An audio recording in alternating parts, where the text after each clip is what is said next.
recording, and I'm going to play this, and off we go. Here we go. In 3, 2, 1.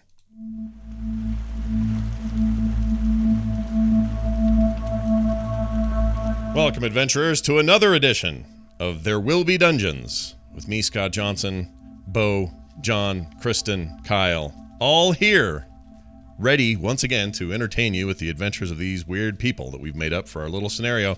And I don't like to tell you anything about what happened that came before, because that's not my job. That is the job of our storyteller himself, our great dungeon master, Bo Schwartz. Bo, catch us up. Previously on There Will Be Dungeons, our heroes Nash, Orifi, Hope, Akameno, Stanley Billings, and Varel Rasvim Kurik became the Hill Guard of Dust Hill. And not one day after being initiated into this prestigious position of guarding Dust Hill, the well at the center of town ceased functioning. The very lifeblood of water for hundreds and hundreds of miles around. They descended deep into the underground with the leader of Dust Hill, the Hillmaster, to fix the situation. But they were sabotaged by old members of the Hill Guard, Dharma, Thomas, and Holga, who attempted to kill the Hillmaster. After an altercation in the Dragon Engine room, our heroes emerged victorious and attempted to repair the Dragon Engine, but it still would not function. They were told they needed to delve deeper into the cavern, to the bottom of the intake, where the piping met the water, as this was likely the source of the problem.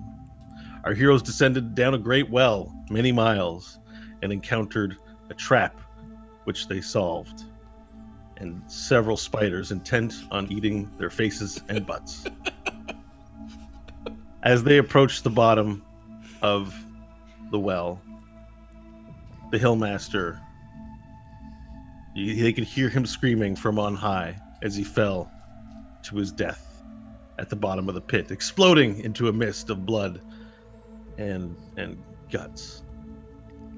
His head flew by them in slow motion, and they stared, mouths agape, the look of surprise and horror on his face forever imprinted on their minds.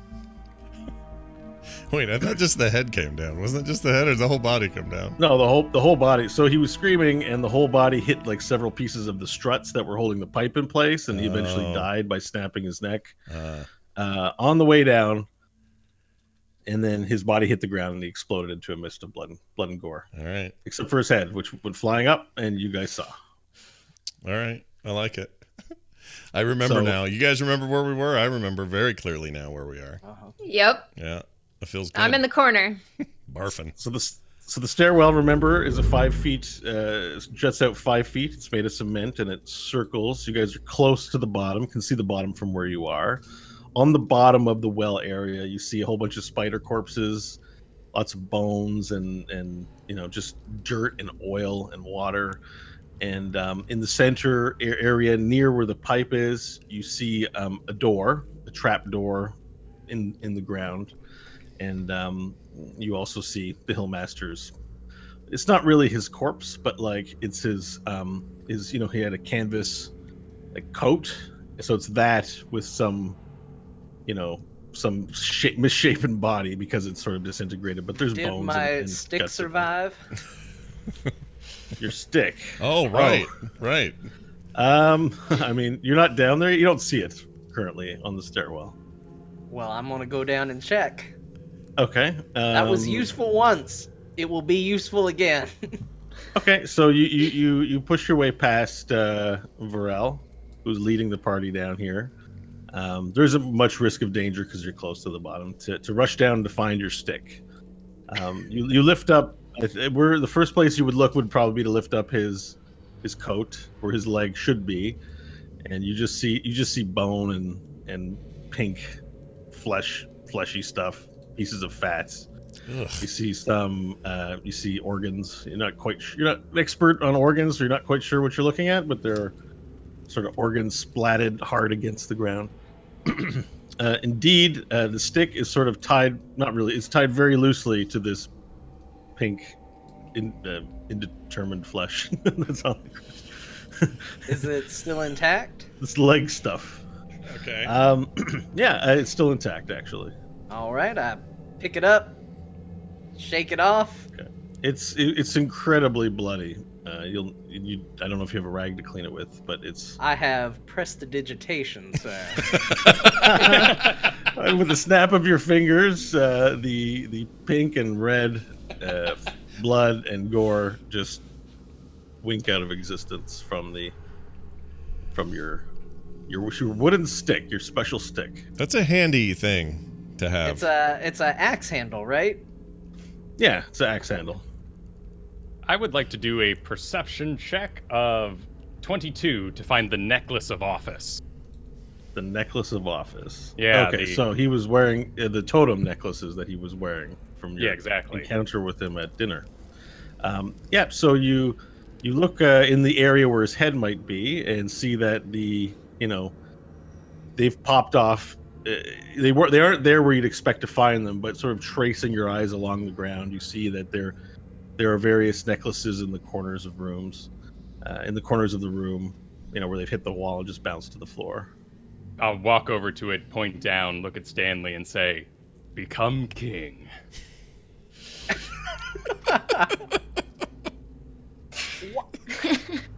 Why don't you go ahead and hold on to those for now, big guy? I will pick them up gingerly, assuming they are magical artifacts. And do I feel anything course through my veins upon holding them? No, you don't feel anything unless you feel something psychosomatic that you're carrying. You can roll for it. I put love it on. I love that I just love your character. I love that everything is a possible chance for greatness, for just like a mad sense of like every time. It's my favorite thing about him. There's like a piece of poo on the ground. He's like, "This is a poo of honor."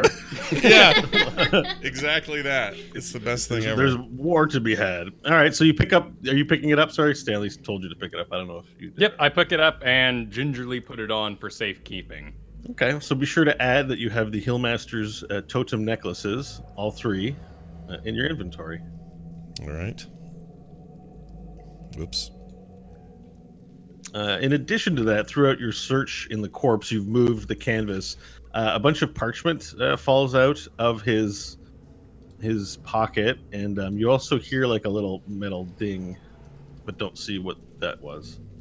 Oh, a metal ding, but we don't know. Can I do a perception check to see if I can identify where that was? So it'll be an investigation check if you're searching for investigation? clues All right, or yeah. items. Yeah. Yeah. As soon as I see what I have as a bonus there. That's 15.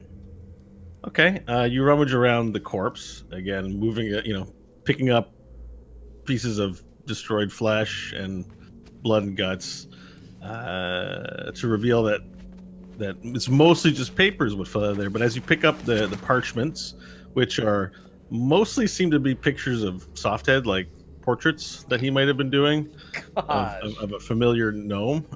With a necklace? You pick up some of the papers, you move them, and you see that there's a key that fell on the ground. And you might remember it. He did open the Dragon Engine room using a key. So you're not 100% sure, but since it's the only thing you found so far as a key, it's probably the key to the Right, I'll room. go ahead and pocket that. Okay, write Dragon Engine room key in your inventory. Can I ask you a question? The photo of Softhead, or the photos of Softhead, are they actual photos? No, they're drawings. Drawings, okay. Like they're like his caricatures, his etudes. Okay. Are they good? No. Draw me, Hillmaster. Draw me like your French girls. So they're crude. They're not, eyes are sort of disproportionate. You've met Softhead, so you know that he didn't have as many muscles as he seems to be portrayed in some of the pictures. Oh. But they're not very good. No, but there's a lot of them. So, and some of them are better than others.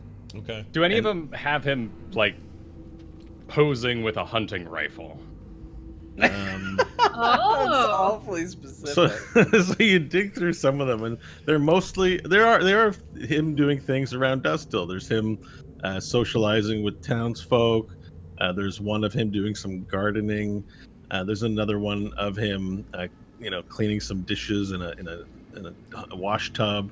Um, and then you do come across one where he seems to be out in the desert hunting some wild game.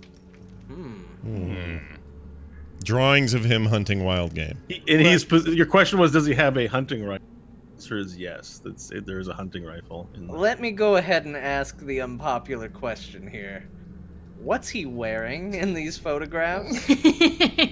Mostly he's either wearing his, as you've seen him, he has that. It's like it's a little bit like like a pirate shirt, like it's a white. I mean, it's dirty because things aren't very clean. Kind of shirt.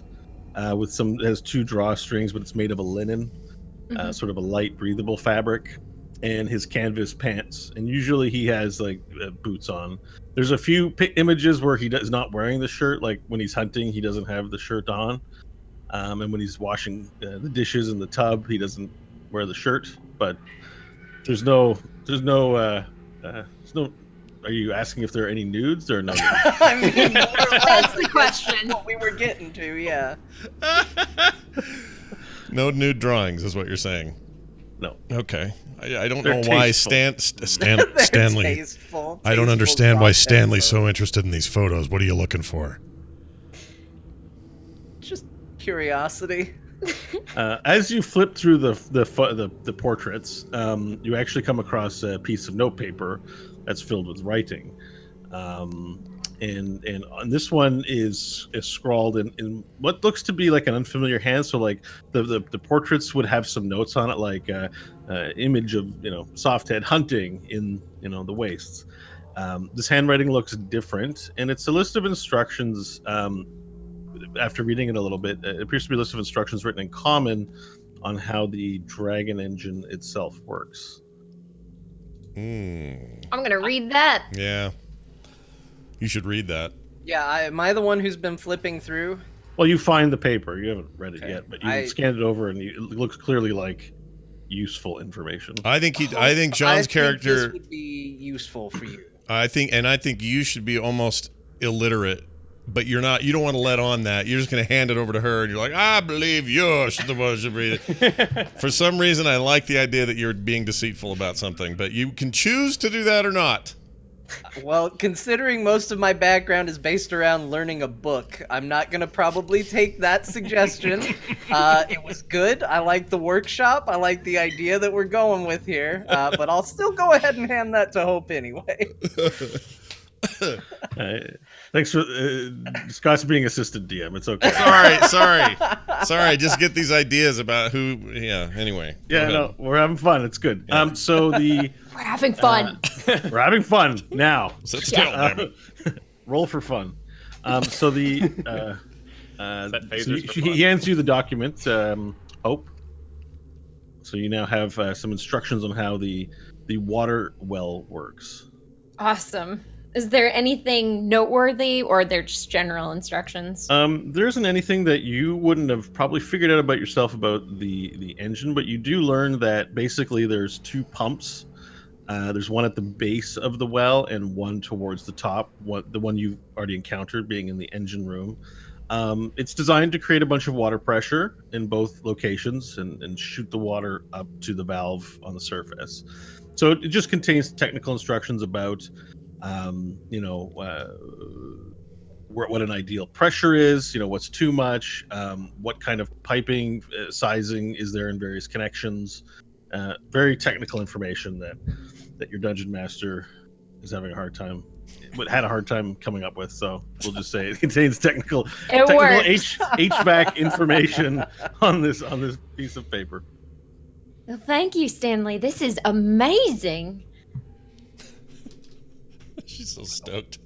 Can I do a perception check to see if I'm hearing anything else in the immediate area, or if survival or whatever, just to see if there's any danger nearby?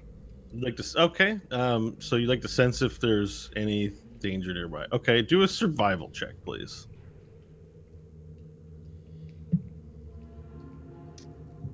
7. So you have a look around. You poke the spider corpses and the corpses and the Hillmaster corpse, and you sort of feel around the walls for vibrations, maybe or something. You strain really hard with your ear, and I feel great. You don't learn anything you didn't already. Okay. There was no benefit to that for him. Can I ask a question? You may. If one of us doesn't like how he perceived things, in other words, he only rolled a 7, and we think that we could listen or look around a little better, can we roll a survival check and gain more knowledge? Or will you always tell us that he has exhausted that option? No, probably something worth looking up, but mostly it's probably a ruling. Technically, strictly speaking, I mean, if someone who sucks at survival does a check and then someone else wants to look around, they can. So... My only thought is I'm starting to feel a little wary. I'm not used to casting quite so much in such a short amount of time, and I could use a longer rest than what we've been taking. So it's actually worth noting there. Long rests you can only take once a day for 8 hours. So this is our 3rd episode. Feels like we have been playing for 3 weeks. In game time, you had your long rest. We had the ride at the well. We went downstairs. You've traveled about an hour or 2 down the shaft, plus the interactions up top. We're about 6 hours into the day. So you could take a long rest now, but you wouldn't gain any benefit from it because you haven't been awake actually that long. Oh. Even though you are tired. You could take a short rest, recover hit points using hit dice. Nope, I'm good on that side. Yeah, but it's actually a little too early for a long rest right now. But you know what? That's what I would have said if I didn't realize that it was still... It's like 1 in the afternoon. 1 in the afternoon. So let's you have keep no going. idea. I feel great. It's hard to tell time when you're down here. It's fine. Also, do we have watches or anything? No, we didn't establish that at the time of creation, and watches might be a thing in this world. I don't know how we're taking... Pharrell made us necklaces. Next time we'll tell him watches for sure. Yeah, build those in the desert. A little more complicated, but you can do it. I'm going to be really excited by the schematic, so I'm going to start following the pipes with my eyes, muttering to myself, and then going over to the trapdoor and kind of pulling, carefully pulling it up and see if it follows the directions I now have. Can I roll? Yeah, sorry. Can I roll a survival check? Let me just resolve Kristen's action, and then you can go next. All right. So, Kristen, you try you see basically from reading the thing, you know that you have to go deeper to get to the second pump. You approach the trap door and attempt to open it carefully, but it doesn't budge. All right, Scott, you wanted to do something. Darn it. I kick the door. Let me do a survival check. 10. Probably didn't do much. Okay, so after seeing Stanley look at and survey the area, you poke some of the corpses to see if they're alive. You feel on the walls. You strain your ear like this to listen, see if you can hear anything. You don't learn anything that you don't already know. Damn it. Lizardman, you're strong. Could you lift this? Yes, of course, naturally. I lift things all the time, I mutter to myself about how so strong. 13. What are you? Is this a strength check? Acrobatics, yeah. Or athletics. No, athletics. 13. You're gonna do a flip over, grab it, and then. Okay. So you strain a little bit. It's surprisingly you just put one finger through the loop to lift up the trap door, and surprisingly that doesn't work. So you have to use all of your fists to lift it up. Eventually, after maybe 30 seconds, just whatever. Or however lizard people do it. You can do it, Lizardman! Pull it up! It snaps open, and you fall on your butt, but the door... And then a big cloud of, dust fires out of the hole. It's been sealed for a long time. Oh, thank you, Lizardman. It is opened by my hand. You did a fine job. Well, I'll look down. You look down into the hole, and you're sort of taken aback by a blast of cold air, like very cool, just sweeps over you. It's refreshing, honestly. And there's a certain, like, even though there's a dank smell, there's also kind of just a sort of a very pleasant. It's hard to describe. You've never felt just like something fresh and natural about what's in the air that just came out. You see a ladder leading down into darkness. You don't see much, but you also hear a faint.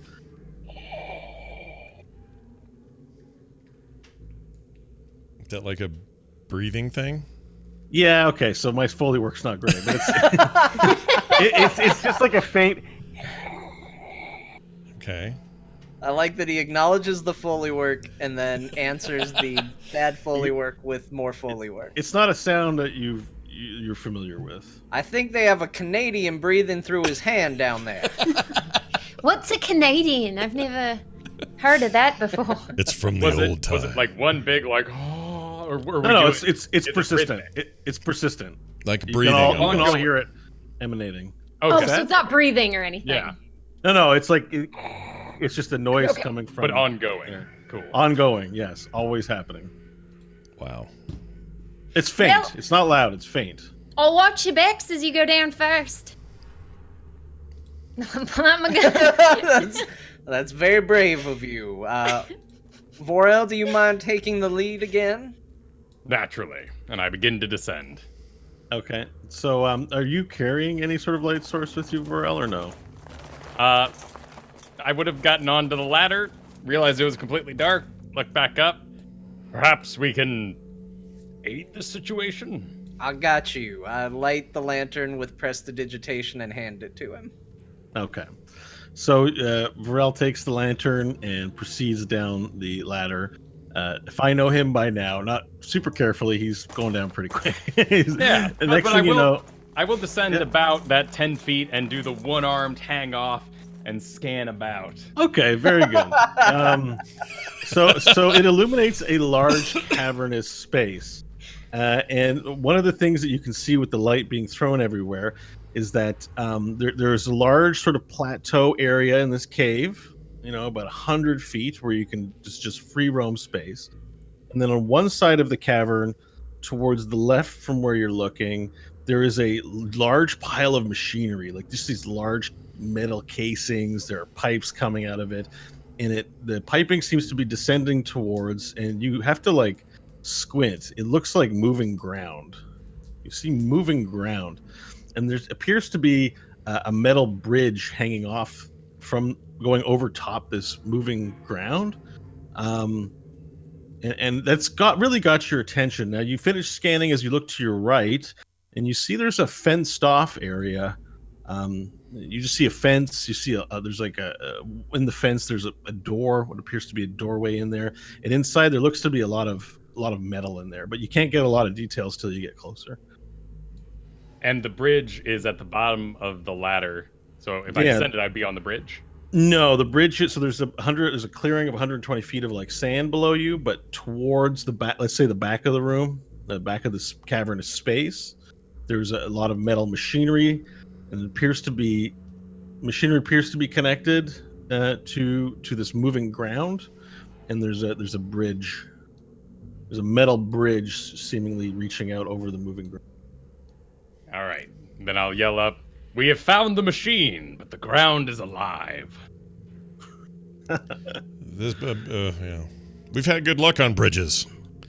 Things have gone great on those before. I will continue the descent then towards the sandy bottom. I will start going down the ladder behind him. Okay. Carefully. Does everyone come on down, or are we Well, proceeding carefully? I hope let's follow John. Sounds good. And I'll bring up the rear just like we did with the stairs. Yeah. That's Okay, cool. so everyone begins their descent. Vorel starts moving towards the ground that is moving. As you get closer, you notice that the ground, like the lamp that you're holding, will illuminate the ground. You'll see that there's reds and browns. As you get closer to this moving ground, there's rock. It's less sand, it's more rock, and it's very wet.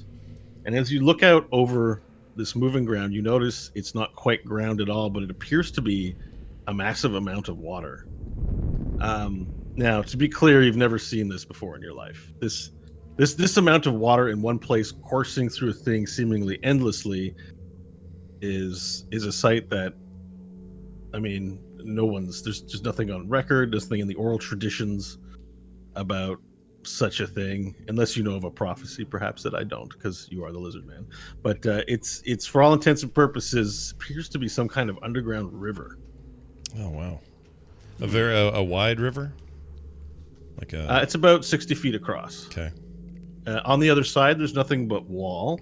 But as everyone descends and takes in their surroundings, you do notice that there is a cave-in on the other side and a sort of very cracked opening in there. It doesn't look like it intended to be a passage, but there is an opening on the other side. And now that you get a clear view of the machinery, you see the machinery facing the river is actually broken off, and there's nothing attaching it to the river as a water source right now. Like Hope, immediately you assess the fact that it's been broken, possibly due to the cave-in, and there's no piping. There's no piping attaching the pump to the water source effectively. Okay. I'll reach the bottom and assume this is basically a spilled drink and put a toe in it to see if I can find a bottom. As you explore the edge of the river, you feel like it's like there's rock, and then all of a sudden there's nothing, and you can't feel any bottom. Whoa. So a slight landing that perhaps can be stand on, but then it descends. It's pretty much like a foot of rock, and then the rock drops. Yeah. There's no more rock, so you haven't found any bottom after that point. All right, the floor is made of drink, and I'll bend down and take a handful and drink it and verify its wateridity. It is. You take a drink of the water, and it is the most delicious water you have ever had. In your Whoa, life. that's great. It is good. You lap it up. You continue drinking, and you start to feel an unfamiliar pain in your stomach, and it's probably the pain of being full, being full of water. You're drinking too much water. You couldn't help yourself, and you drank all the water. And there's still more drink on the ground. It's incredible. Unknown. I get down there, I'm gonna take a drink as well, because when in Rome, you drink. Yeah. All right, so you get on your hands and knees and put your face into the water and just start lapping it up, and you keep drinking and you drink. It's the most delicious water you've ever had in your life. It is amazing. You keep drinking until you feel this unfamiliar feeling in your stomach. It's fullness from drinking too much water. John, that's the least a gentlemanly thing I've seen you do on this epic journey, is to get on your knees and slurp it up like a non-gentleman caller. This is the most amazing day of my life. Look at this. No need for rationing. No need for worrying that there might not be any tomorrow. This is fantastic. Yeah, unless you have something in your background, you've never seen this amount of water place in your life. Your characters haven't. Wow. Yeah, in a world void of water, this must be a real sight. So I'm creeping toward it a little more wary than the rest of you. But I know what a good gulp would be like too, and nobody seems to be dying or having sort of poisonous reactions. So I'm going to sneak in there. Before I drink, though, I'm gonna cup handfuls of this water, and I'm going to run it over my tumor boil covered left arm. Because as it turns out, it's just about the only way to bring relief. Otherwise, I'm in constant pain all the time. Ooh. So, is this upstream or downstream of us? Because I don't know if I'll drink if this is upstream. Drinking. Let's say I'm a kind-hearted dude and I go downstream a little bit to do it, just a little bit away from where you guys are, and I pour it on there, and it's the only relief I've had in maybe months. And to a lot of you, it may explain why I'm such a grumpy cuss. Because I'm in pain all the time. And then, do I also want to drink it? I guess I do. I'm thirsty too, Bo. So you provide yourself with relief of it, and at one point, as you're pouring the water over, it feels good. You just put your arm in the water completely, and just this magical sense of relief washes over you. It's too good to be true. And as you start drinking it, you take handfuls at first, but it is so good, it is so delicious. You eventually succumb to the pleasures of drinking it and drink it with your face in the water, disgracefully, like Stanley and Vorel did. And as you drink it, you begin to feel the pain in your stomach, and that pain is unfamiliar, but it is the pain of being full from drinking so much water. Is it satisfying in the way that being full is satisfying, or do we not know that? It's very satisfying. You've never felt this sated from water in your life. Okay. It's delicious. All right. Starting to worry about this water, you guys. We can't stop, right? You know, we're full and we satiate ourselves and aren't magically compelled to keep drinking.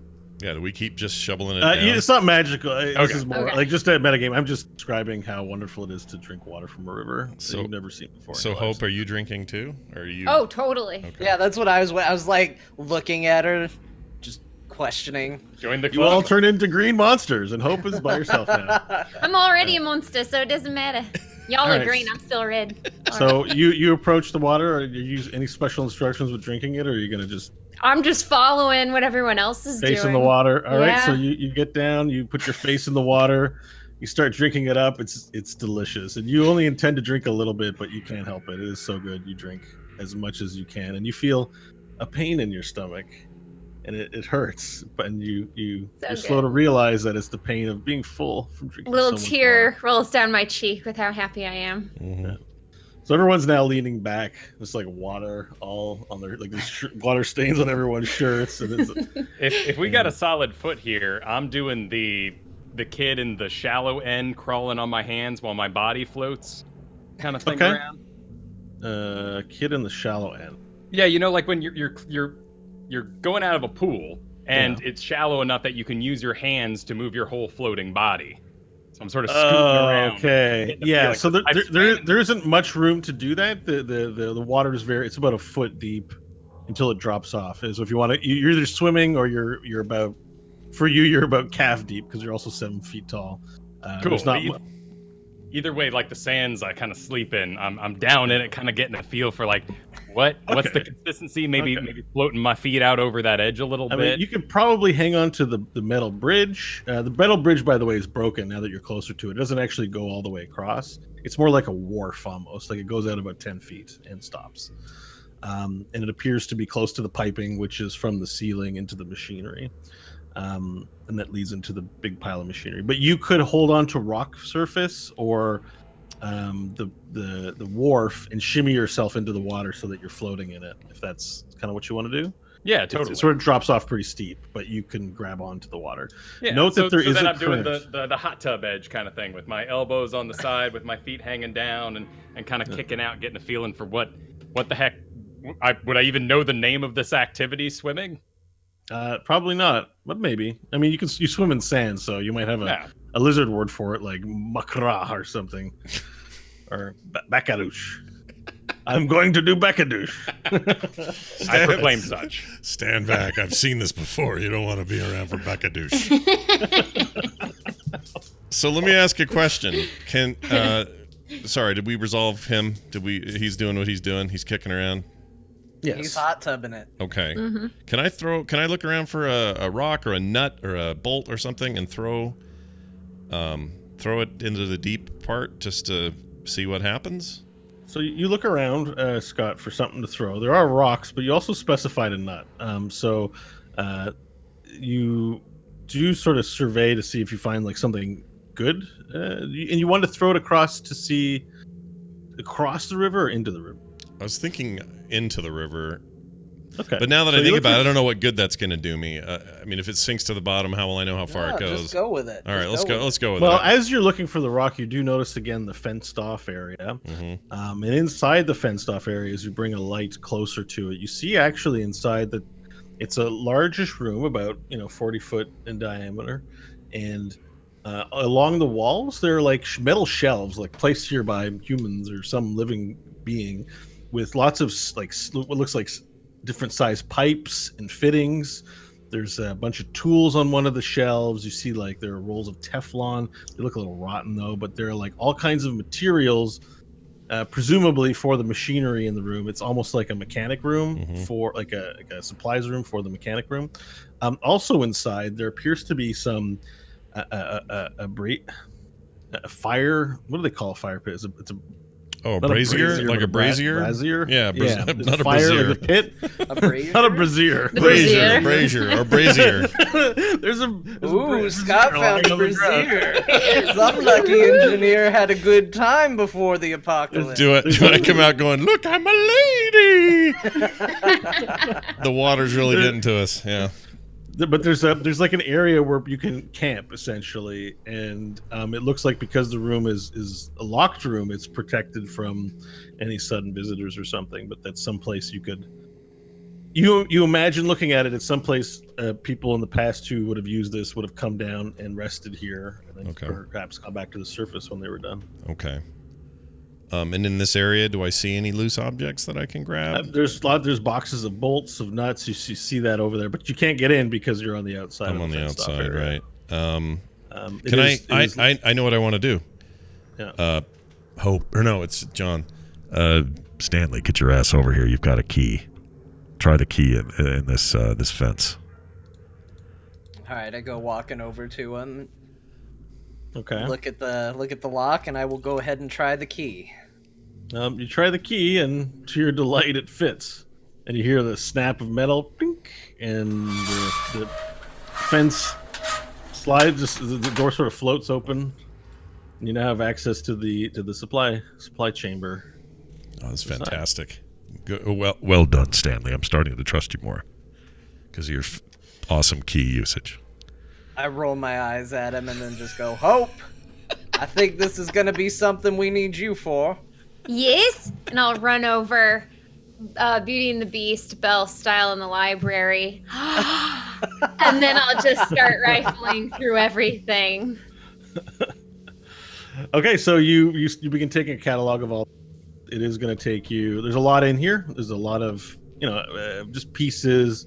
It's fairly well organized. So whoever was the engineer here previously or the mechanic, your compliments to him on keeping it organized, or her. Basically after about 10 minutes, you have a look over everything. You find there's a bunch of pipes. There's a bunch of what looks like replacement scoops for what would be placed in the water, where the water would begin to be drawn from into the piping and into the machinery. There's bolts, there's gaskets. I mean, the gaskets are not in great shape, but they're usable. Everything's been sitting down here for centuries, probably. There's gaskets. There's spare tools. You find pipe wrench and a few actual wrenches. There's a screwdriver set down here, and just mostly pipes. There's also a threader and a tripod that you can place pipes on in order to cut them. There's a welding machine, like a welding there's the gas tanks. There's gas tanks and a propane set of propane tanks with the flint to start it and the propane piece, so that you can cut pipe. And there's a pipe threader and everything you need to work with plumbing. Essentially, it's as far as you're concerned, you haven't seen this much plumbing equipment in one room in your life. We need to get across to that machine, and I'll run over to the river and start looking around for a way to cross. Okay, no, it's on your side. It's on the safe side. So across is just a cavern wall, and there is an opening in the wall, but you're on the good side. So you can start doing an assessment now of the time it's going to take for you to repair. You have a little look, and your estimate is on the conservative side 8 hours, but it could take as much as 3 or 4 days, depending on any equipment falls apart and things of that nature.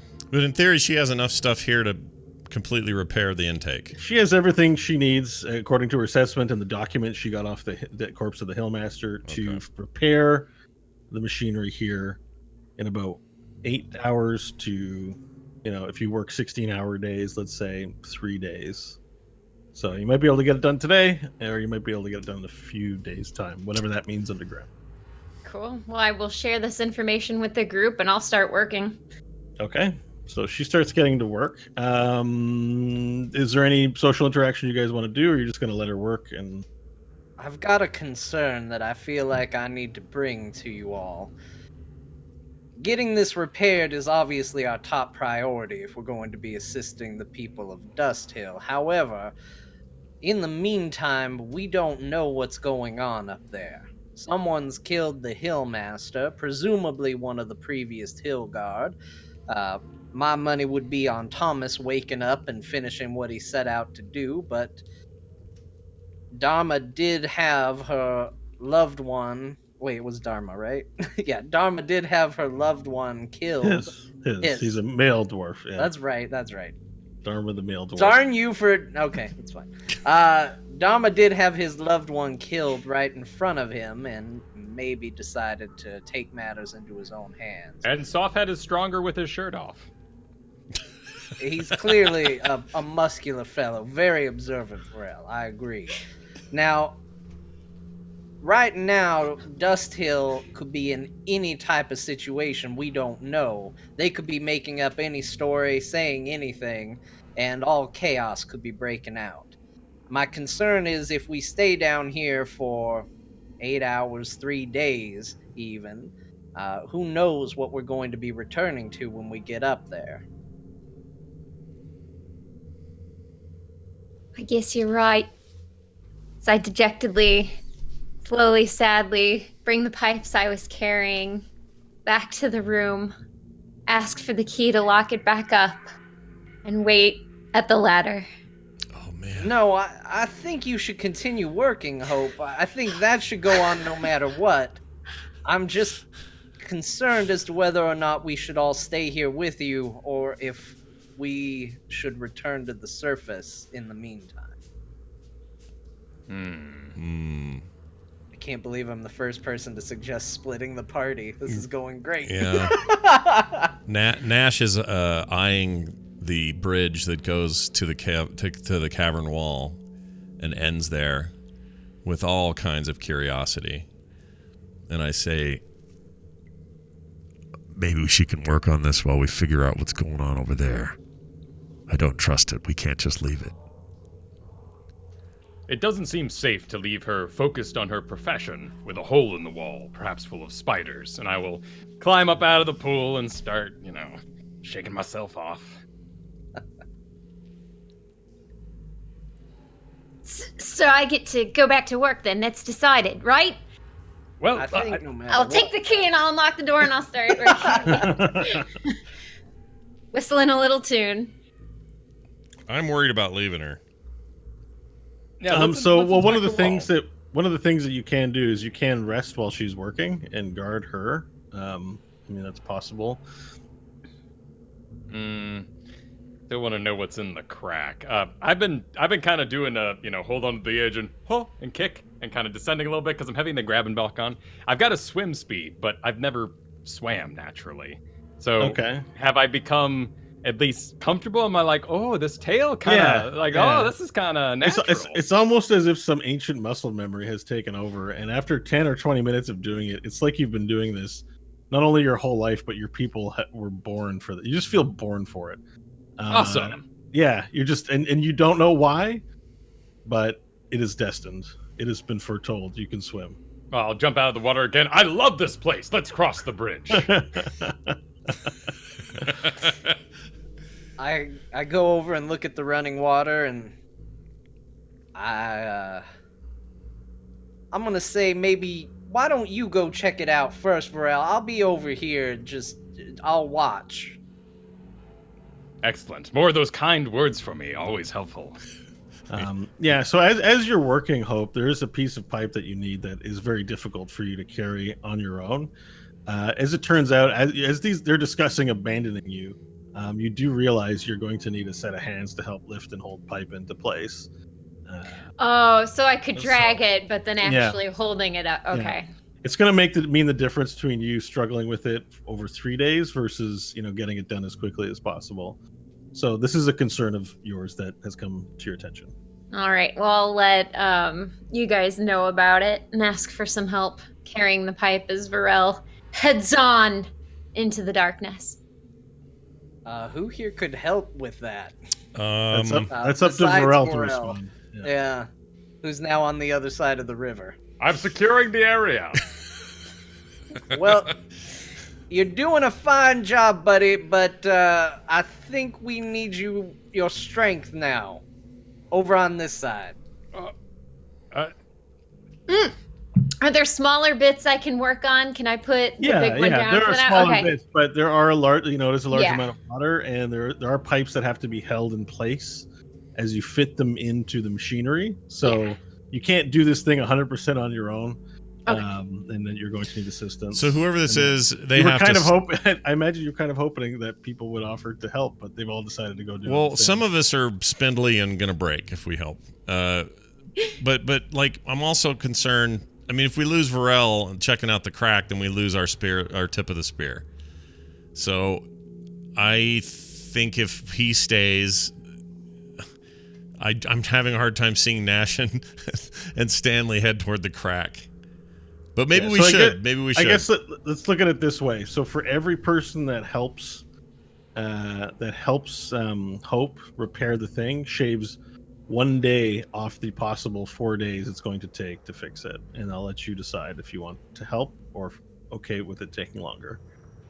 So I imagine that's something that she's kind of informed us of, estimate-wise. Yeah, that's right. After she's enthusiastically just started working on it, feeling like, yeah, it's probably take about a day to 3 days, but quickly realized that she's starting to tire from lifting all the, you guys are like, I don't know, should we read a book or should we go exploring? She's got this like 120-pound pipe and she's lifted a few over, and then she's like getting kind of tired and needs her strength for mental stuff in addition to all the lifting she has to do to fix the pipe. I think we stay. So it's just going to slow her down having to do all the lifting. And so if we stay and help her, if that math is correct, we do it in 8 hours for sure. That's how that works. Barring any unforeseen problems. But yes, the estimate is 4 days, and every person that helps shaves a day off. And also, I have no problem checking out the crack on the other side of the river. Oh, that you'll do it? I'd go. Yeah, I mean, if the group goes, I'm not going to abandon the group. Yeah. Okay. Perfect. Why don't we focus on helping Hope for now? I'm still very concerned about what is going to happen up top in Dust Hill, but getting this done quickly is, I would say, a top priority. Maybe if water starts flowing again, it will avert any crisis that could come up. Yeah, Nash agrees. I'll nod my head. Okay. All right. Vorel, do you agree, or are you still... There's darkness in the wall. It's a den of evil, perhaps. Well, that it could very well be, Vorel, but you are the only one here strong enough to lift these pipes and restore the engine. We're counting on you more than anybody else. But a peak. He's right, Lizardman. We can't do this without you. Your honor will help restore these pipes. Did you say but a peak? Is that what I heard? But just a peak. Very well. I understand the urgency. I do desire, then, if I am lifting, that one of you small folk watch the gap. I'll keep an eye. One burn. Oh no, you know what? You've only got one. John, I know, but John has night, whatever it is called. What's it called? Dark vision. Dark vision. He should watch it. Mm-hmm. Well, my vision isn't very good, but Stanley's, he does pretty good in the dark. So is this proposal, like, do you have to sit there and watch it with concentration, or is he going to work and cast the glance to it? You can see the wall from everywhere in the cavernous area where you are. I will work, but keep my eye on it at the same time. And I tell Vorel, I'm gonna look real busy, but I assure you I'm keeping all of my passive perception on that crack. Yeah. And keep in mind, a lot of what you're doing is if Hope has some welding of two pipes to do, and one's got to stand upright, and the three of you are sort of holding it in place, it's pretty boring work. Like, she's doing all the like welding and cool stuff, right? So we have songs. Y'all will while- remember this one. And I lead everyone into jaunty songs. So we're working. like, while you're holding a pipe in place for 5 minutes, all three of you are staring at the hole and going. You're like, they're holding the pipe, and she's like, hold it straight. You're like, oh, sorry. Then you While look back she over. sings. Yeah, you guys are super distracted by this hole in the wall as you help her lift and center pipes, and don't understand what she's doing, but just follow her instructions. All right. All right, so can you roll a vehicle repair check, please? Yes. Let's see. Which one would that be? We added it in customized to yours. I believe it's a wisdom. It's a skill check, which for which You're you are right. proficient. You're right. So proficiency bonus and Plus your wisdom. bonus. Awesome. Thank ability you. Modifier. Yeah. All right. It was a natural 20. Oh, Oh wow. Jeez. So She's this is good. great. You put everything together. You estimated about 8 hours. It in fact took 6. And you test everything out, and it works perfectly. As soon as you turn the pump on the first time without any mistakes, the water is drawn into the machinery. You tap the pressure gauges. You see it sweating due to condensation from the business that's going inside. It's working perfectly. It's starting to send water up. Now, the other machine has to be turned on for it to be functional. Remember, we left the machine off up in the engine room. But for all intents and purposes, everything's functioning as normal here. The room is now filled with like a loud noise from this doing it, so it's less quiet and serene than it was. It's not terrible, but it's like a dum dum dum dum dum dum dum dum dum dum dum. There's like this sort of loud bassiness, and because of the smallness of the room, it does echo throughout quite loudly. I'm going to high five everybody. Good job. Good job. Congratulations. We did it. Thank you. Thank you for your help. And so even though it did take 6 hours, you're now if at a point where if you wanted to take a long rest, you would be eligible to do so. You said there were multiple wrenches in the storage room, correct? Yeah, there's a lot of tools in there. There's screwdrivers, wrenches. I'm gonna pocket a wrench. Okay, what size wrench? There's an adjustable wrench. You can get a. I would want three something. 3/16. You want a 3/4 wrench? I would want something adjustable. Okay, and Because a pipe I wrench don't or just a know regular very- wrench? I don't know very much about anything. Regular. Like, do you want a Sigourney Weaver Aliens pipe wrench, or do I you can want like suggest a small... you a wrench if you want one. Oh, that's a good idea. She knows her No, stuff. I'm doing this quietly. This Okay, is okay. No, I'm sneaking over. I don't want anybody to know I'm sneaking a wrench. Okay, is it just because you want to roll a sleight of hand check so let's see if their characters see or not? No, but I will if you want. All right, me roll a to. sleight of hand check to see if you take it without anyone noticing. 19. Ooh. Okay, well, you pocket a wrench.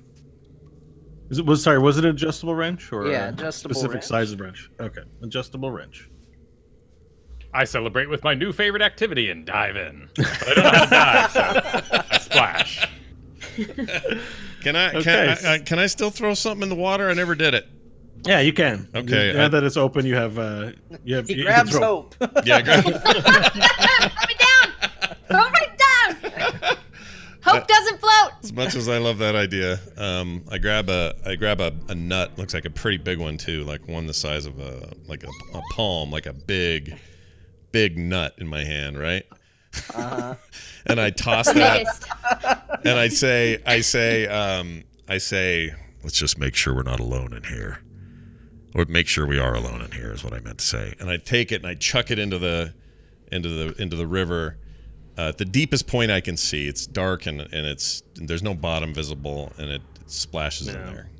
The water's very black, even though you have the light and stuff. Just because behind it you don't see what's underneath it. There's no glow of blue like you might see in open water. Mm-hmm. So you throw the rock in, and the water doesn't react to it in any way. There's no change to. Meaning it just goes in environment like of it the would go into water. It just goes in like a rock would be thrown into water. Okay. And there's no change. All right. Plus, I'm not splashing around elegantly. I'm just doggy paddling. That is what it's Well- like. You have this instinct, and it's like a dog. The first time you hit water, you didn't know exactly what to do. This is great. The lizard man found his true calling. How do we feel? Should we rest here, or should we rest when we get back to the top? Are we going to the top, or are we investigating Keep the in crab? mind, so just to provide you a bit of information, the journey up will not be as quick as the journey back down. You will possibly suffer levels of exhaustion taking the climb without a rest before it. And there'll be So no one of place to rest those on the check journey up. out the crack now or head up. Or rest there. Mm. But if we rest So there... what's good about the resting area is that the fence is lockable, so it is intended for it to be safe. You can close the door, you can light a fire there, and it's about the safest places you're going to find for a rest outside of going back up to the surface. Bunch of ink tapes, a saving book, you know. Mhm. Yeah, typewriter. Yeah. What you buying? Eerie What you music, selling? sure. Shopkeeping there, yeah. What are you buying? There's Camera... a question mark glowing in the corner for your save point. Perfect. Can we... Nash votes that we stay there, but is there any value in having somebody stay up and keep their eye on the crag? So let's talk about the long rest. The long rest is 8 hours. You actually have to sleep 6 hours of it at minimum, meaning a party of 4 can actually have someone keep watch for 2 hours apiece and get their full 6. But when you're up, you can only do light activities like reading, playing with an abacus or something like that. I love casual math. It's my favorite activity. The original iPhone, the abacus. I mean, I like the idea of doing a 4-man rotation, and then we're safe while we get the 6 hours. I'm inclined to agree. As much as I feel an urgency to fix this problem, I am extremely tired. Okay. Fair. All right. I'll volunteer for first watch. Okay. What's the order of watch? I'll take second. I'll take third. We'll do it like our order of walking in. Yeah. Okay. All right. Perfect. So make sure in your character sheets that you can reset your spell slots and your hit dice recovery. I mean, everyone just recovers the one hit dice they have, I believe, at this time. Cool. All right. So everyone is, sleeping. You guys are lighting the fire, right? Yep. Mm-hmm. So there's a little glow there in the Getting cozy. Okay. And can I light so, the fire? I kind of feel like lighting it. Yeah, you can light it. All for right. sure. I'm gonna light it with a fire spell. Cool. Here, the fire spell I'm gonna use is Firebolt. Inferno. It envelops everybody in an area. No. I'm gonna do Firebolt, and Cool. I'm gonna aim it at the little pile of sticks that we made the lizard go collect. All right. Cool. Well, yeah, you have a little fire in there. Oh, it's fantastic. Hold on. There you go. Everyone enjoy your fire. Okay, so Pharrell takes first watch, and there's nothing much that happens there. He really just wants to swim the whole time, but he's just staring longingly at the river mostly. Stanley does second watch without a vent. Nash, you get up to take, and you're feeling kind of miserable. You don't like being roused from sleep, so it wasn't exactly your most favorite thing. You're feeling a little bit tired. I'd like you to make a Constitution check, but the saving throw, please. The sound cut off. Was it? Who'd you say? Sorry, a Constitution saving throw, please. For who? For you. For me. Okay. The Sorry, Nash. you, the Nash during your part. watch, you got up and you were a little bit crusty about having to get up. Yeah, the Nash part got cut out for me. I couldn't tell what name you said. Oh, Okay, sorry. so it's my turn. Yeah. All right, hold on. 18. Okay. Okay. You attempt to remain awake, but the power of sleep has you close your eyes all but for the briefest of moments. Okay. You fall asleep during your watch. Yeah. My one eye closes. Okay. Your eye just closes, and then it opens up immediately, and you're on your back, and above you, you see the angry, raging face of Softhead.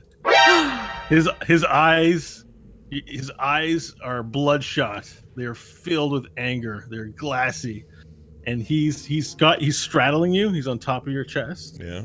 You're on the ground, and you see him holding a knife way above his head, and he's like looking down at you. And you wake up in the middle of this, and he puts the knife to your head. Jeez. So the knife, and you're just coming into consciousness. You just see him there, pure rage, like comic book panel style. You see him up and then he brings the knife down and he sticks it into your head. Take, Oh my gosh! Holy shit! take 4 points of damage. Shit. Okay. and you have the knife. It doesn't appear to have sunk in very deep at all. Yeah. And now he's trying to pull on it a little bit to get it out, but it's not coming out, and there's a knife stuck out of your head. It is your turn. Oh, I'm struggling. Okay, so now it's out of my head. I pull it out. Wait. So he's got you grappled, or you're and straddling. So you're just gonna pull out the knife, or you're gonna attack him. All right. Here's what I want to do. Is it possible at this stage, and this is something I've never tried, so I don't know if this works. So forgive my newbiness on this, but can I do a perception check of his state of mind? Meaning, is this truly him, or is he controlled by something? Is he? Ooh. So that depends. Because I don't want to kill him. You would use insight to determine someone's body language to determine ulterior motives or dishonesty. Mm-hmm. If you're looking for mind control, there are spells that accomplish that, or you might do an Arcana check to see if there's anything that you can learn that would suggest someone is under powers of mind control. I would say right now you're technically in combat, which means your turn is going to be 6 seconds. Okay, so the heat of the moment, I'm not going to be able to discern what's going on. That's right. Okay. So in the next 6 seconds, you have to make a sort of a choice here. You have a halfling straddling you with a knife stuck in your head. Very concerning, the knife stuck in your head. Yeah. And the rest of the party seems to be asleep right now. The good part about this is it's gone into the left side of my head where the skin is toughened. It's like a more leathery kind of consistency. It's the side that was so horribly roasted while I was in the solar farms and the solar mines. So it's just it's not going to be as bad. So I still have kind of control over things, and I'm going to say let's do. I mean, what's good to roll here? Like, if I do a survival check, what does that do for me? You're currently grappled. You're currently being killed. There's a person on top of you stabbing you like this. So what do you think? If someone was on top, if I was on top of you stabbing you with a knife, what would you want to do to me? I'd go, wake up! No, I'd knee him in the nuts. I'd knee him in the groin. The little tiny groin that he has, his little teeny gnome groin. So you'd like to knee him in the nuts? Yeah, his little bag of beans right there, just bam. Okay, so make an attack roll with disadvantage. All right, please. all right. This is a strength modifier. You might have an unarmed strike on your character sheet. I do. Yeah, use that. Hold on, where is it? You have to roll 2 d20s because it's with disadvantage. Right. Oh, wait, so when I do that, I pick the bigger number. No, I use the smaller number, right? Yeah, that's right. Okay. Oh, shit. So hold on. Where's my staff? Okay, so that's 7. Okay. The bigger dice was 15. Okay, so you try to knee him in the nuts, but it really just doesn't work. He's straddling you like up towards your chest area, so his nuts are fairly inaccessible. You just try to get some kind of hit on him. Jeez, why didn't we call the show that? His nuts are fairly inaccessible. There will be nuts. Yeah, there will be nuts. So you aren't able to hit with nut strike. All right, so I'm still wrestling. Yeah. So then he, as you try to struggle, he says, "Don't struggle. I'm going. Your life is over." And because he can't get the knife out of your head, it's stuck in there. He takes his hands and wraps them around your neck and attempts to choke you. Can he fit though, with his tiny little fingers? His tiny little finger. You feel little digits pressing into your skin, just trying to choke you. Can you roll a Constitution save, please? Yeah, I can. Hold on. While he does this, I very briefly go, "Wow, not the chickens." 11. 11. Okay. So you can you feel you're overpowered by his little fingers, and they're definitely, like, while they're not choking you like a big hand is, they are cutting off breathing to your windpipe.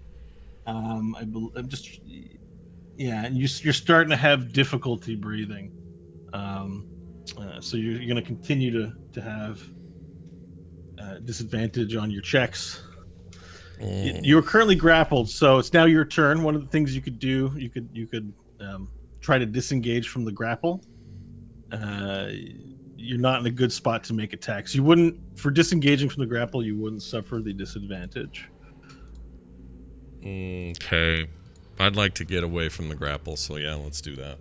Yeah, all right. So to disengage, want to point out the knife is still stuck in the head at this point. It's just swinging it around. It's better that it stays in. That way he won't bleed out. Yeah, I won't bleed out. There we go. Yeah. So, all right. So, what is the disengage? I believe is in athletics or no, it's athletics check, right? I'm just looking it up. It's still Is happening. that the sound of you suffocating? It's the sound of a man struggling against a gnome. Yeah, me and We've the all gnome been there. going at it. All right. So roll a strength or dexterity. Pick the one you'd prefer to make your disengage. I We're gonna will do a skill check on it.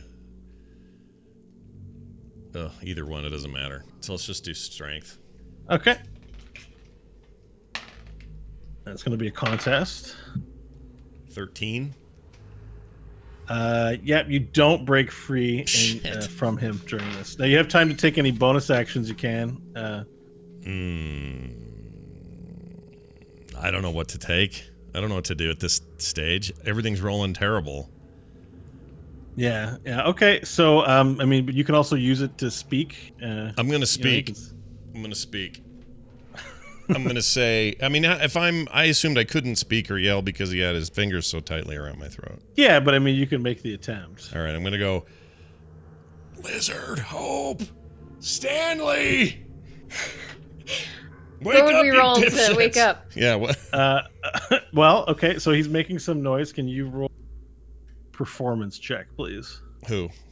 You. Oh, okay. Sorry, you cut out again. Sorry about that. No, it's not your fault. I don't know what that is. Okay. I don't know what it is. Here we go. Ready? Performance check, you say? Yes.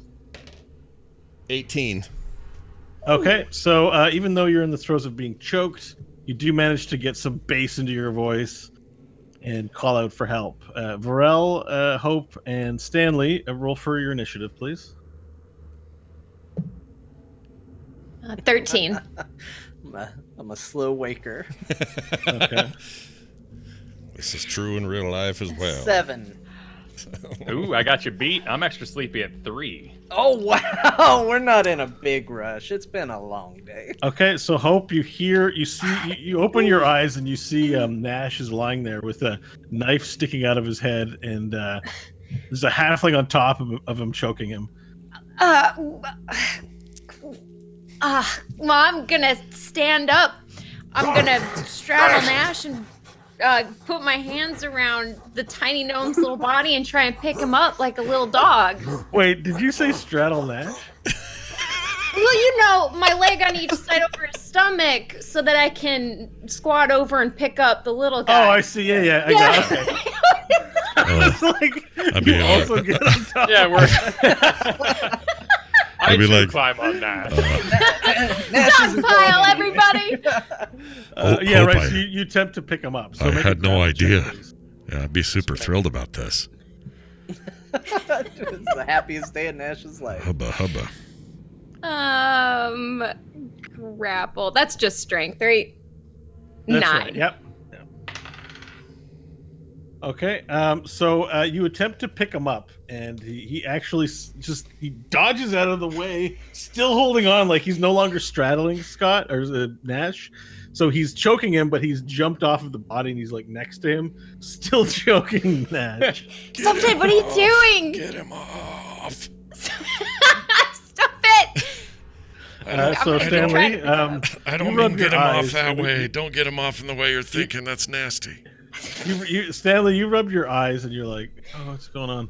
And so because you rolled so poorly, your next roll is going to be with disadvantage.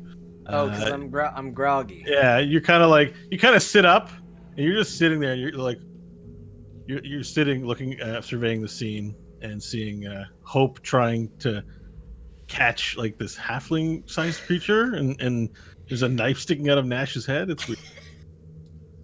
I sit up. I kind of shake my head a little to see if I'm actually seeing what I'm seeing, and upon realizing it's true, I simply point my fingers at Softhead, and I say, Softhead, you always were a failure of a gnome. You were horrible at helping the Hillmaster. You can't even kill someone properly. The damn knife sticking out of his head. I would kill myself if I were you. Oh, And I man. unleash a vicious mockery upon him. Okay, so it's a Constitution save. Yep. Okay. Or no, it's a wisdom save. Sorry, 14. Oh, wisdom save Yeah. of 14. Okay, so your insult was very good. However, Softhead is the crass and resilient, immoral character. No. Evidently, it does no damage to him. I believe that's what it is, right? He suffers a disadvantage and takes 1d4 damage. if he It must fails. succeed on a wisdom throw or take 1d4 damage and have disadvantage on the next turn. So I guess it just doesn't do anything. Yeah. You're. Yep. Now, He's sticks like- and stones may break my bones, but names will never hurt me. With my bonus action, I will take out my rapier. Okay. All right. Vorel, you also you open your eyes and rub them. They're over here. Turning sideways to view the scene. And you wake up to find Stanley yelling vicious things at a whole pile of people sort of wrestling over by the fenced gate. Now he's kind of off to the side, right? Still choking, but like laying. Yeah, he's lying on the ground on his side, still choking. Yeah. By the gods! And I'll just stand up and try to start stomping on him. They're on the ground. Okay. Make an attack roll, I guess, with strength. It's an unarmed strike to stomp. A 20, not so 15 plus 5 Okay. for smashing. All right, so you run. Did you roll with disadvantage? Sorry. No, let me You do that. also were slow to wake. I'm forcing Cool. disadvantage. on 15. you. Okay, 15. All right, so you go to stomp on him, and actually you get him really good right in the chest. You stomp him, and he goes, "Oh!" And he's just like, "Oh!" But the thing is, the way you were stomping is you remove your foot from the area, so you don't have him pinned down. It was just like a downward kick. But you definitely hit him square in the solar plexus. Damage dice, please, for your hit. This would be unarmed. 6. Okay, you do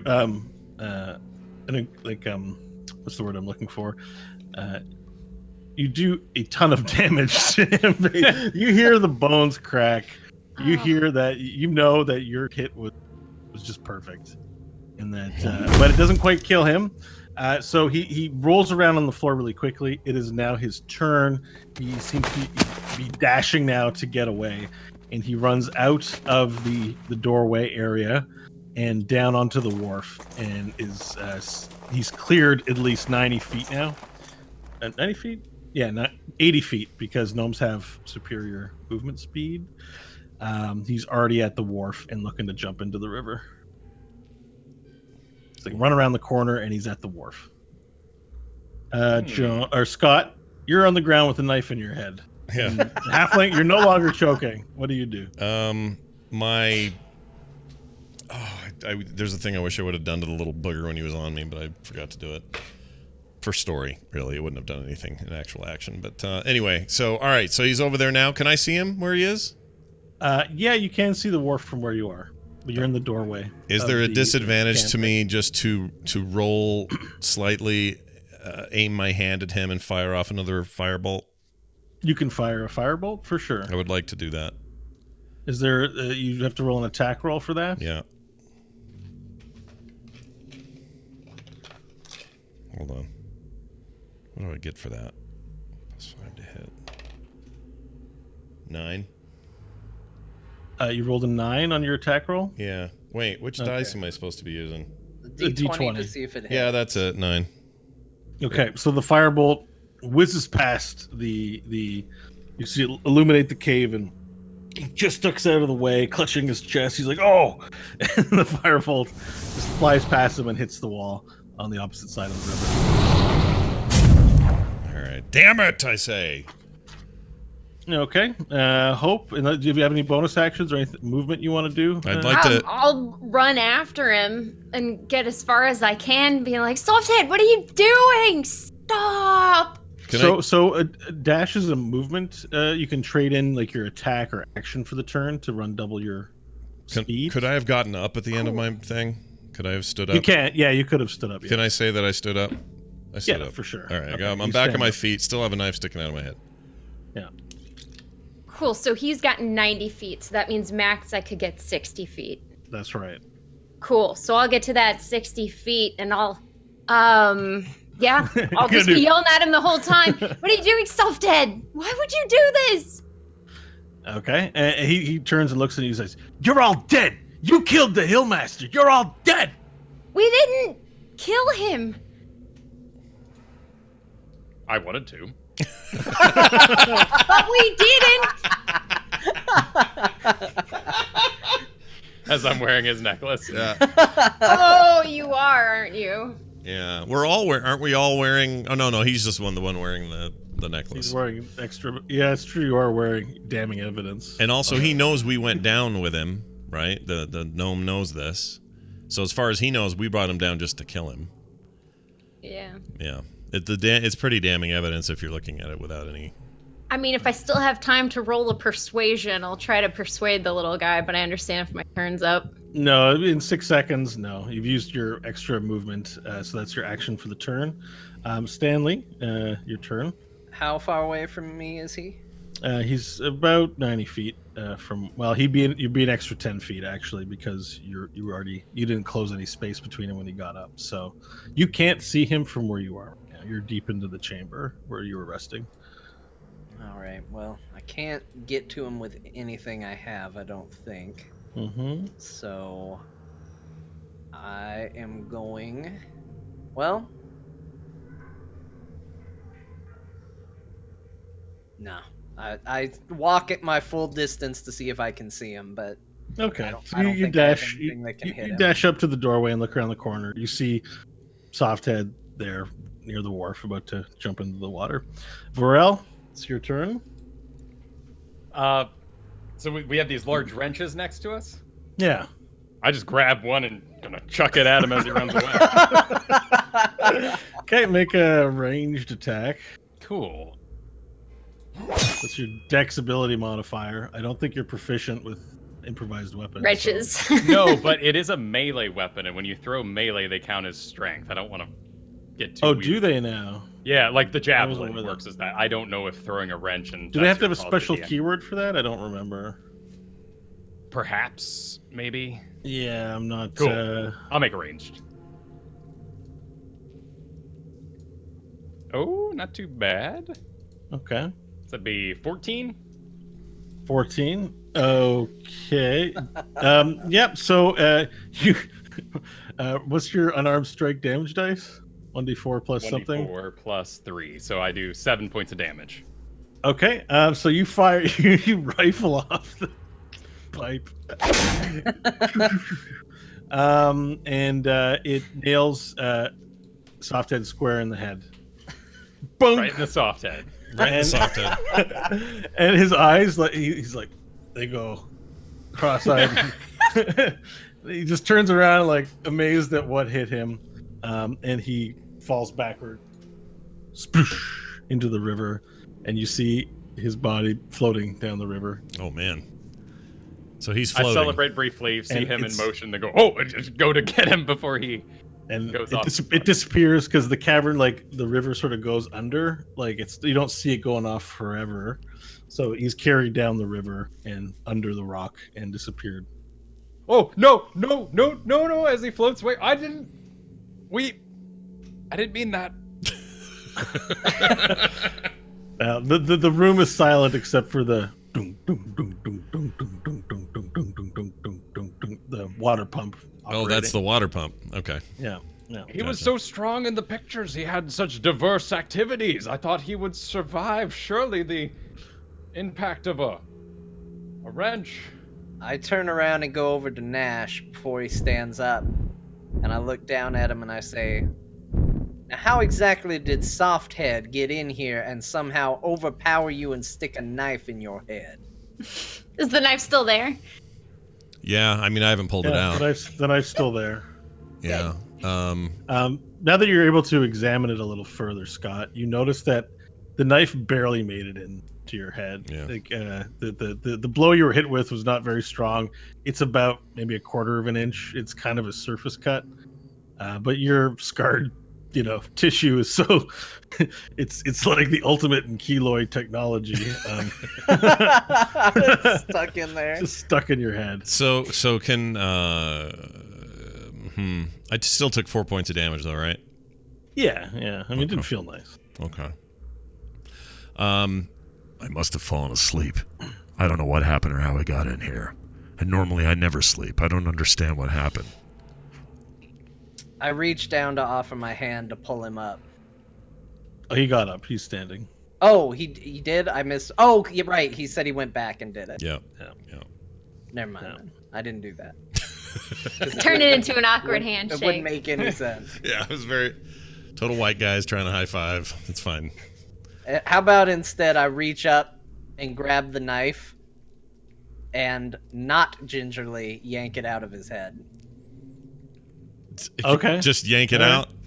Yep. Do you let him do this, or is there any? resistance? I'm gonna. So wait. Here's what's gonna happen. He's gonna reach up there to do it. I see that he's gonna do it. He takes a grip on it, and I look at him. I grab his arm. I grab his arm, and you think that means I don't want you to do it, but I say, Make it fast. and he pulls it out.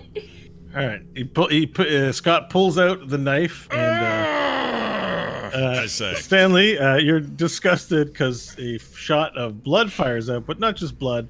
This yellow green pus also squirts out Oh, yep, all the pustules. right into your forehead. It's just I cast the fastest casting of prestidigitation you have ever seen. It is a quick draw of prestidigitation upon myself. You cast it so fast that it clears off your face. There's no more, but the pus hasn't stopped expelling from the thing. It continues to. Some more continues to fire upon your face. See that you're revealing what I was going to do, and maybe I tell the group later, but I had planned. I should have tried to rub that arm that's just covered in my tumors and pustules, and just rubbed it in the face of Softhead and tried to. You might have blinded them. Yeah, blind him because the stuff's pretty acidic. I've learned over the years. Yeah. I'm gonna go dunk myself in the river. Thank you. All right. So as you go, John, to go swimming. So everyone's all right. We're gonna give everyone the benefit of rest here. So you are rested. Okay. Under normal circumstances, if your rest is interrupted, you wouldn't gain the benefit from it. So if you sleep for 4 hours and you get attacked by goblins, no benefit from your rest. Okay. Mm-hmm. But we're gonna give it to you because I'm feeling. You guys we're having fun, and He's a generous god. Yeah. I am a generous omnipotent Yeah. being. So Stanley goes to jump into the river to get himself Not the full river, just where it's safe. just- You're gonna hold on to the ledge and No, not even that, because I don't think I can swim. So I'm just kneeling down in the not so deep water and splash. So you lie prone and then drag your face into the water, but Basically, are otherwise yeah, prone yeah. on the rock surface, and you clean off your face. As you go to do this, you hear a loud crash coming from the opening on the other side, and what it sounds like to you is a bunch of pots and pans have steel pots and pans have fallen. It's like bring, bring, bring, and it's like a whole mountain of pots and pans have fallen down. Bing, bing, bing, bing. When something hits, it goes. Yeah. Yeah. It sounds like pots and pans have fallen, and the rest of the party hears this, but it's faint because the of the water pump. Yes, the club. The water pump is going, so you just hear brrr. But he can hear it pretty clearly. Perfect. Just like that. Just like that. Nice. There's a whole bunch of it. Oh my gosh, it just won't stop. Hold on, one more. Oh, geez, what could it be? All right, and that's a good place to take our break. We're at the halfway Oh point. no! Let's leave a little cliffhanger and let's have a reset.